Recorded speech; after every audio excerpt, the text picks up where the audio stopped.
ማታ ቆልዑ ንቅድሚት ሙንቀርብ ስድራ አክብ ወግዕ ለና ወግዕ ስድራ ወዳሓው ቦይ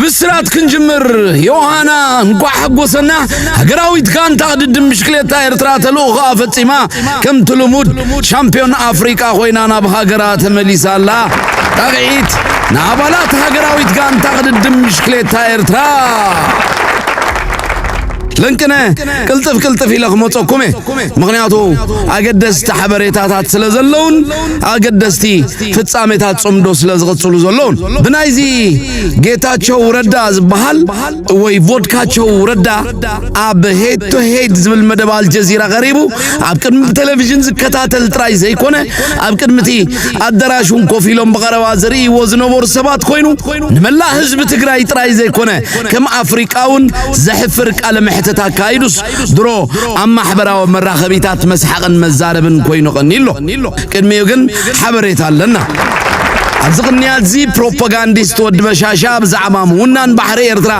كمنا يقدم حجي تعق زبل زمه تجمرنا الله نزم زملكت إرتراويان منسيات اب هدمونا تيفي مبري يبوملو ኤርትራ ያካሄደችው ሪፈረንደም እንደ ኔሽን ስቴት ነው የተካሄደው ሪፈረንደሙ ስንል ለኤርትራ ለብሔር ብሔረሰቦች በብሔር ብሔረሰቦች ደረጃ ነው ሪፈረንደም መካሄድ ያለበት የሚል ጥያቄ ተነስቷል። አፋር እንደ አፋር መወሰን አለበት፣ ኩናሞ እንደ ኩናማ፣ ሳሆ እንደ ሳሆ፣ አጋሚው እንደ አጋሚ መወሰን አለበት።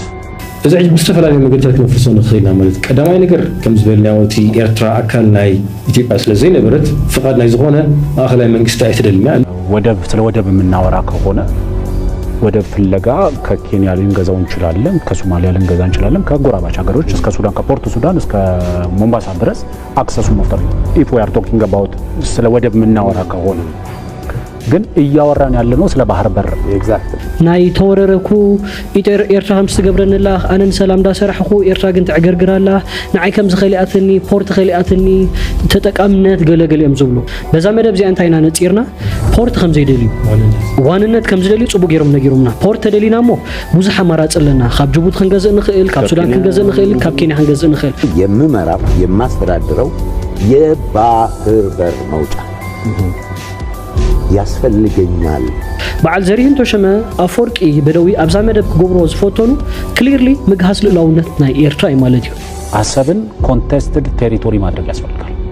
ሚሊታሪሊ ኦኩፓይድ ቴሪቶሪ ኦፍ ኢትዮጵያ ነው ብዬ ነው አሰብን ሪኮግናይዝ ማድረግ የኢትዮጵያ ግዛት ነው ብዬ ነው ተሽቶን ያን ግዛት ናአሰብ ከም ሉላዊ ግዛት ሒዝና ከም ኮንቴስት ኤሪያ ብምባር ከም ታይዋን ከም ካልኦት ዝፈራሊ አብታ ራስም ክሬሚያ ብሎ ካልኦ ንብሎም ክንገብረና ዝብል حساب ምናልባሽ ኣብዚ ናይ ኢሬሌቫንስ ናይ አብነታት يرأيكايو أبكرما معلتات أب صباح بودكاست هدمونا تلفزيون تخطاتلو صباح بودكاست أب استفلالي زعباتات زتن تنتانن زكايدلو مدب هدمونا تيفي زي كازت هدمونا تيفي زفنو بروسن كالا نغنتات إثيوبيان كرنا أفريقان زملكت تنتانتات زعازة نيم حرنيا مدبون جميرنا لنا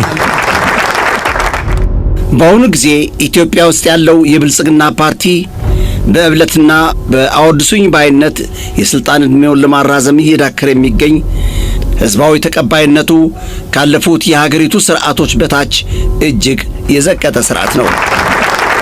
ድሮ ጀሚሩ ዞሎናይ ፖሊስ መደቡን ክጽል አብዝ ሁሉ ዝመደባት ላይክ ሼር ኮሜንት በመግባር ክትከታተሉን ክትሳተፉሉን በዝጋጣ ምን ሕብር አብቀረባ መጻውን ካላ አገደስት መደባት ከነታታቱይና ህድሞና ቲቪ በተሳታፍነትና ታትኩምና ሰፈሕት ክትከይድ ኢደይድ ካንበል ዝሕጉስ ሓበሬታውን ኣለና አብዛ ሓለፈ ቪዲዮና አብ ገዳም አቡነ የናስ አብ ዕኑድ ቤተ ክርስቲያን ባንዲራ ኢትዮጵያ አሎ አብ መዝሙርናውን ኢትዮጵያ ዝብል ደጋገማለሞ እለይልና ዝብል ጥርዓና ቢምና ምንባርና ዝከር ኮይኑ ጉዳይ ክስተኻኸል ዝደለናዮ ነገራት ይምልከት ኢላት ጅምር በመጀመሪያ መንፈሳው ሰላምታና ነቀድም በመቅጻል አብ ቤተ ክርስቲያንና ዞም ስዕቡን ንዖም ዝመስሉን ጸሎታት አለው ካብ ገዳም ዝመጽህና ደብዳቤ ከም ዘላታ ከምብበልኩሜ ሃገረ ኤርትራ ዕለት 24/11/25 በመጀመሪያ መንፈሳዊ ሰላምታና ንቀድም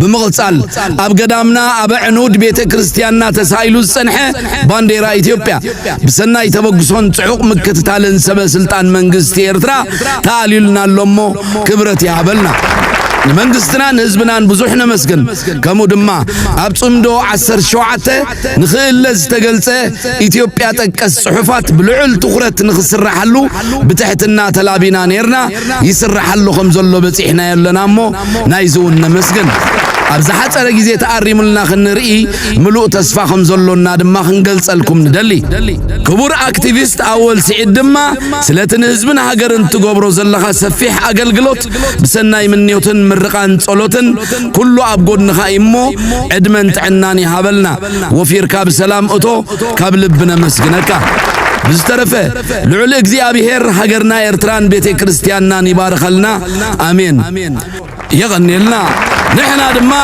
كمز نبل حدا يغنيلنا كلاي دما تغيت نسمعنا نغالبو زهابنان زمل كوتا كال نخيدنا بتي مسحقنا زارابن كوين زولق على محتت بودكاتشو ردا You recognize that you're the person who called him a tyrant, a grifter, dismembering Ethiopia.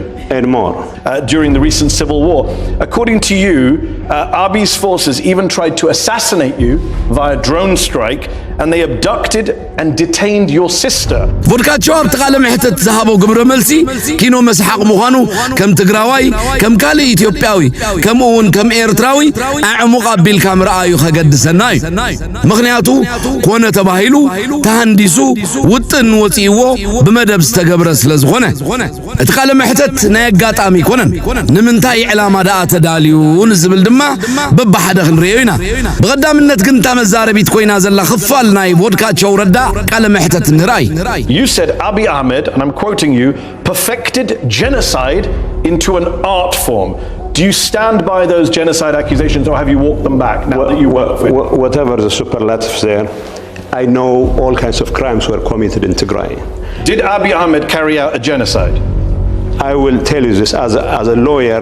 I cannot say who did this and that, but the crime was committed in Tigray. You're a lawyer? Yeah. Were you not a lawyer in 2021 when you said Abiy Ahmed has carried out a genocidal campaign? Yeah, I was Were a you lawyer. not a lawyer when you said Abiy committed genocide on the people of Tigray? I was a lawyer, and I was in the heat of a conflict that was claiming the lives of hundreds of thousands of people. So was it a genocide or not? I believe genocide has been committed in Tigray. By Abiy Ahmed? Well, I have to be responsible for my words now. So you weren't responsible And I before. am ready to stand by my position that genocide has been committed. I'm confused. Just to clarify for the audience watching, you still believe it was a genocide, Yes. but you're not willing to say he did the genocide? Yes. It was a genocide that just happened by itself? No, there were so many actors involved. Okay. So what I'm saying is, Was he one of them?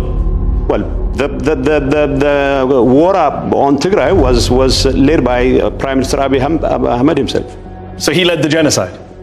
I mean, we don't have to be that specific. We do. He led the war. That's why we invited you here to find out your views. He led the war. ኣብዚ ክትሪእዎን ክትሰምዕዎን ፀናሕኩም ቃለ መሕተት እታ ሕመረት ሓንቲያ ቅድሚ ሕጂ ኣብ እዋን ኣብ ትግራይ ኣብ ዝተገብረ ውግእ ንዶክተር አብይ ከም ጆኖሳይደር ወይ ድማ ኣብ ልዕሊ ትግራይ ምጽናት ህዝቢ ዝፈጸመ መራሒ ትኸሶ ነርካ ሕጂ ብዚ እዋን ዝኸ እዚ መትከልካ ቦትኡ ኣሎዶ ዶክተር አብይ ኣብ ልዕሊ ህዝቢ ትግራይ ጆኖሳይድ ፈጺሙ ዶ ትብል ያታ ሕቶ ናይ አልጀዚራ ወጋዜጠኛ vodkacho ነዚያ እወ ወይ አይፋል ይልኩም ለሰላ አይደለም ጋዜጠኛ እንተደጋገመሉ ኣብ ትደራጅ ዝነበሩ ሰባት እንተሰሐቅዎ vodkacho ዕጥጥ ከይበሎ ነዛሕቶ እወ ወይ አይፋል ብምባል ክምልስ አይደለም እቲ ዝገርም ኣብዚ ከተስተውዕልዎ ዝደለይኹም ነገር ኣሎ ኣብ ገጽ ጌታቸው ረዳ ምንም ስምባደን ሕርቃንን ይረአ የለን እዛ ሕቶ ወይ ከማዛ መሰለ ሕቶታት ክመጾ ከም ዝኽእል ጽቡቕ ገይሩ ፈሊጡ ከምዛኣተወ ዘርእየካ ሓደ ምልክት ኣብ ገጹ ዝነበረ ዘይምርባሽ ኩነታት እዩ ብነፍሱ ጌታቸው ርጉኡ ኸይንብል ቅድሚ ሕጂ ኣብ ዝገብሮ ዝነበረ ቃለ መሕተታት ከመይ ከም ዝቁሎ ንፈልጦ ኢና ኣይኮነ እንዶ ከምዛ ዓይነት ኣብ ታሪኽ ናይ ውልቁ ጥራይ ዘይኮነ ኣብ ታሪኽ ናይ ትጋደለሉ ኣለኹ ዝብሎ ህዝቢ ትግራይ እውን ገዚፍ ቦታ ዘለዎ ጉዳይ ኣብ ዝጠቅምን ዘይጠቅምን ጉዳያቱን ስምዒቱ ክቆጻጸር ዘይክእልን ንጽባሕ ከይሓሰበ ኣብ ኣፉ ዝመጾ መልስ ብሕርቃን ዝድርብ ሰብ ምዃኑ ኩላትና እንፈልጦ እዩ ኣብዛ ቃለ መሕተት ግን ከምኡ ይነበረን ስለዚ ንኽዋረድ ተላኢኹ ንኽዋረድ ፍቓደኛን ቁርብን ኮይኑ ናብቲ ስቱድዮ ኸይዱ ኣስተውዕሉ ጌታቸው ኣብዛ ቃለ መሕተት ፍጹም ተዋሪዱ ክብሩ ባይታ ይዘቢጡ ሰብ ክዕብዎ እዩ ንጉዳይ ተፈጺሙ ዲ ተፈጸመን ብዘይገድስ ጀኖሳይድ ዝብል ክሲ ኤሊት ተጋሩ ድማ ኣብ ትሕቲ ጉድጓድ ይእትዎ ስለምንታይ ግን እታ መልሲ ቀላል እያ ተልእኾ ወዲ በሻሻ ስለ ዝኾነ እዩ ኣስተውዕሉ ኣብ ታሪኽ ኢትዮጵያ ንወዲ በሻሻ ብኸበድ ቃላት ካብ ዘዋረድዎ ሰባት ብቐዳምነት ዝስራዕ ጌታቸው ረዳ እዩ ነይሩ ጌታቸው ኩሉ ተሓደ ሰብ ንኻልእ ሰብ ክጸርፈሉ ዝኽእል ቃላት ተጠቒሙ ንወዲ በሻሻ ጸሪፍዎ እዩ አብይ ምን አይነት ሰብስታንስ ነው የሚመራበት ዘይቤ ማደናገር ነው ከትምህርት ማስረጃው ጀምሮ በማደናገር ላይ ተመሰረተ ነው ዝም ብለህ ከሰባተኛ ክፍል ድንገት ፒኤችዲ እንደደረስክ ስለዚህ ጊዜ ወስደህ ሰከን ብለህ የት ነው የተማርከው ብለህ ብትጠይቀው የሚመልስልህ ነገር የለውም ስለምንታይ ዳ ወዲ በሻሻ ድሕሪ ዝኹሉ ውርደትን ጸርፍን ንጌታቸው ረዳ ኣብ ኢትዮጵያ ስልጣን ሂብዎ እንተኢልና ድማ ሕጂ እውን ተመልስ ቀላል እያ ብቐረባ ኣብ ልዕሊ ጌታቸው ረዳ ሕኒኡ ንኽፈዲ እዩ ጌታቸው ነዚ ነገር ኣይርድኦን ኢልካ መቸም ክሕሰብ ኣይከኣልን እዩ ኣይኮነ እንዶ ኣብ መሪሕነት ሕወሓት ነርካ ዝኾነ ናይ ፖለቲካ ይኹን ናይ ቀለም ፍልጠት ዘይብሉ ሰብ ከማን እዚኣ ክትጠፍኦ ይትኽእልን እያ ንጸላይኻ ክትቀትሎ እንተደሊኻ ብዝያዳ ኣቕርቦ ዝብል ቢል ከም ዘሎ ዘይፈልጥ ዳርጋ የለን ነዚ ኩሉ ኣብ ግምት ኣእቲና ናብቲ ቃለ መሕተት ንመለስ An advisor of his said Abiy believes he's God anointed. Has he said that to you? Does he tell you that he's the king? No, he said it in public. He said it in parliament, right? Does he say it to you? No, he didn't say it to me. As a matter of fact, he was a very close friend even before he got elected. So, but who was what he said was, Abiy was my close friend. You hated him. You said he was a genocidal warmonger, imperialist. Yeah, but weird friends you have. That doesn't change the fact that we're friends. The fact that he's a genocidal warmonger didn't change the fact that you were friends. No. I'm stating the fact. Before the genocide, yes. You mean you were friends? Yes. And after the genocide, you were friends. Just during the genocide, you weren't friends. We were fighting each other. We're at each other's yes, and thousands of people. No. I mean, let's not belittle the whole idea of this genocide, whatever. What I'm saying not the one belittling you. You're the one who said you used to be friends with the guy you. No. He didn't tell me personally that he was a messiah or anything. Do you believe he's a messiah? He said his mother told him he would once be a king. Do you believe Abiy was chosen by God to rule Ethiopia? I don't. You don't? I don't. Have you told him that? I haven't. I don't have to tell him. I mean, you kind of do. He thinks he is, and you're an advisor. Advisors normally give advice. إذا بمدب استخايدت قال محتت prosperity part زودبا مخانا بتحنا يلنا مغنياتو جيتاتشو أبز أوانزي كم تقدم أبتقرأ أبز نبرلو عبي سلطان أيكون نزلو سلز بعلو السنون مريضون قال محتت كايد أيك لنيو prosperity party عزيزمو قال محتت أكايدلو سلمنتاي ود بشاشا نزاق على محتت دلي واجن نراي ጌታቸው ረዳ አሞዳታ እሙን አገልጋሊ ብልጽግና መሆኑ ሎሚ አብዛሃቦ ቃለ መሕተት አረጋግጹሎ ክብል ይኽእል ምክንያቱ ጌታቸው ረዳ ኣብቲ ዝነበሮ ቃለ መሕተት እቲ ብሙሉ ቃለ መሕተት ኣብ ትግራይ ንዝተፈጸመ ገበን ኢሉ ዘቅርቦ ነገር ይዛረብ ከም ዝነበረሞ ነገር ግን ኣብ ትግራይ ከም ትግራይ 360 ዲግሪ ተኸቢባ ክጭፍጨፍ ዝገበረ ብልጽግና ስርዓት ሐንሳብ እንኳ አይኮነን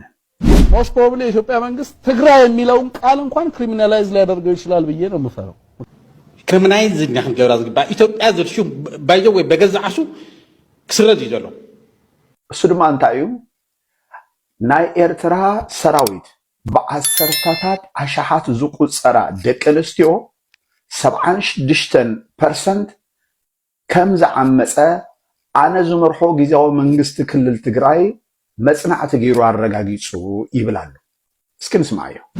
ጊዜያዊ አስተዳደሩ ባደረገው ጥናት ከዩኒቨርሲቲዎች ጋር ባደረገው ጥናት ትግራይ ውስጥ የተፈጸሙ የሴክሹዋል ቫዮለንስ ጥፋቶች በ10 ሺዎች የሚቆጠሩ ሴቶች የተደፈሩበት ኢንሲደንት ጥናት ስናደርግ 76%ን የኤርትራ ሰራዊት ፈጽሞታል ነው። እምባር ከም ዝሰማዕሁም እዩ ጌታቸው ረዳ ብመጽናዕቲ ዝተረጋገጸ ነዚ ኣብ ትግራይ ተፈጺሙ ዝበሃል ዘለውን ዓመጽ ደቂ ኣንስትዮ 76% ሻዕብያ ፈጺሞ ብላሉ። ግን እዚ ናይ ጌታቸው ረዳ ከምዚ ዓይነት ኣዘራርባ ኣብቲ ዝተገበረ ቃለ መሕትትሲ ኣብ ውሽጢ ትግራይ ዝተፈጸመ ኩሉ ቅትለት፣ ጆኖሳይድ፣ ጨፍጫፍ፣ ዓመጽ፣ ሰብ ምቅጻል፣ ምርሻን ሰራዊት ናይ ፌደራል አብይ አሕመድ ዝመርሖ ንሓንሳብ እንኳ ሽሙ ክረብሖ ኣይተሰምዐን እኳ ደኣ ነቶም መቃልስቱ እኳ ደኣ ነቶም ምስኡ ዝነበሩ ተጋደልቲ ከበድቲ ዓበይቲ ጀነራላትን ሓለፍትን ከጸልሞም ገበነኛታት እዮም ክብሎም ተወዒሉ ሎማዓንቲ ጌታቸው ረዳ ኣብቲ ንሱ 76% ናይ ኤርትራ ሰራዊት እዩ ኣብ ልዕሊ ደቂ ኣንስትዮ ትግራይ ዓመጽ ፈጺሙ ዝብሎ ዝነበሩ አብይ አሕመድ ግን ከምዚ ኢሉ ከም ዝነበረ ይዝክር ዶ? እስኪ እንስማዕ። እውነት ያዛባሉ፣ እውነት በትክክል ማየት አይችሉም። አንድ ሰው በግራ አይኑ አንድ ነገር እያየ በቀኝ አይኑ ሌላ ነገር ማየት አይችልም። ስለ ሰብአዊ መብት ጥሰት የሚሰቃዩ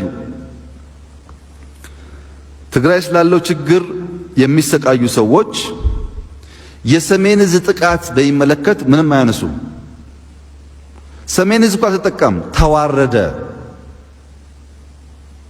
ሴቶች እኮ አሁን በወንድ የተደፈሩት የኛ ወታደሮች ግን በሳንጃ ተደፍረዋል። እምበር ከምዚዩ አብይ አሕመድ ዝተዛረቦ ዘረባ ከዓ ጨው ዘብል ንእዝንኻ ኣብቲ እዋነቲ ደቂ ኣንስትዮ ትግራይ ተዓሚፀን ተባሂሉ ኣብ ዓለም ዘለዋ ኩለን ሚድያታት ክዛረባ እንከለዋ አብይ አሕመድ ዘይንሰን ብወዲ ተባዕታየን ተዓሚፀን ኢሉ እግዳ ግን ሓደ ዝተፈጸመ ገበን ኣሎ። ምናልባት ገበን ንገበኑ እዚኣ እውን ክዛረበላ ግባእ ነይሩ። አብይ አሕመድ እንታይ ኢሉ ኣብ ትግራይ ዝነበሩ መከላኸያ ብሳንጃ ተደፊሮም ኣለው ኢሉ ነይሩ። ነዚኣ መን ውዒልዋ? ንስኻ ዲኻ ኣዚዝካ ምበልክዎ ነይረ። ኣብዚአን መትኪሮም ዘለዉ ሕጂ ፍተን ዋና ንመኸተና ምኽንያት ዝኾነ ሕቶታት ብቐልዲ ብዝኾነ ብምንሻው በቃ ብዝተፈላለየ መንገዲ ገይሮም ነቲ ሕቶታት የልምስዎ እቲ ሕቶታት ምስ ልመስዎት ካብኡ በዚ ሕቶዚ ምኽንያት ዝተወደበ ናይ መኸተ ሓይሊ ዝበሃል ክፈራረስ ከኣፍቲ ሓይሊ እሱ ይገብሩ ስራሕ ይሰርሑ እዚኦም ዝገብሩ ዘሎ። ስለዚ ሰራዊትና ብርቡር ኣቢሎም ናይ ፀጥታ ሓይልታትና ብርቡር ኣቢሎም ኣፈራሪሶም ዝኸኣልዎ ናብ ዓፋርስ ናግዛዕ ምዛዕስ ከይድ ዘይከኣልዎ ከዓ ኣብ ዘለዎ ኮይኑ ልእኾም ክፍፅም ብዓብዩ እዮም ዝሰርሑ ዘለዉ። እዚ ከም ተጋሩ ነቲ ሕጂ ንብሎ ዘለና ናይ ፀጥታ ስራሕቲ ጥራሕ ዘይኮነስ ነቲ ቀፂሎም ዝሓስቡልና ዘለዉ ዱላ እንታይ ኮይና ኢና ክንፀንሕ ዘለና ክንሓስብ ስለ ዘለና እዩ። እዚ ጦርነት ዲኹም ደሊኹም ጦርነት ኣወጅኩም ከምዚ ይበልኩም ከምዚ ዲኹም ደሊኹም ምናምን ዝብል ፕሮፓጋንዳ ነዚ ንምልማስ እዩ። አንጻር ዝድምስስኻ አንጻር ከጥፍኡኻ ዝመፁ ዘለዉ ሓይልታት ደው ከይትብል ደው ዘበልኻ ሕቶታትን ሓሳባትን ከይትሕዝ ትወቅዕ ንዕኦም በቲ በሰላ ናይቲ ህዝብና ከይድካ ጦርነት ስለ ዝደለዩ ሕጁን ከስውኡኻ ስለ ዝደለዩ ሕጁን ከጥፍኡኻ ስለ ዝደለዩ ሕጁን ከምዚ ስለ ዝደለዩ ቅድሚ ሕጂ ደታይ ረኺብካ ኢኻ ብዓለም የምናዊ ጦርነት እትዮምኻ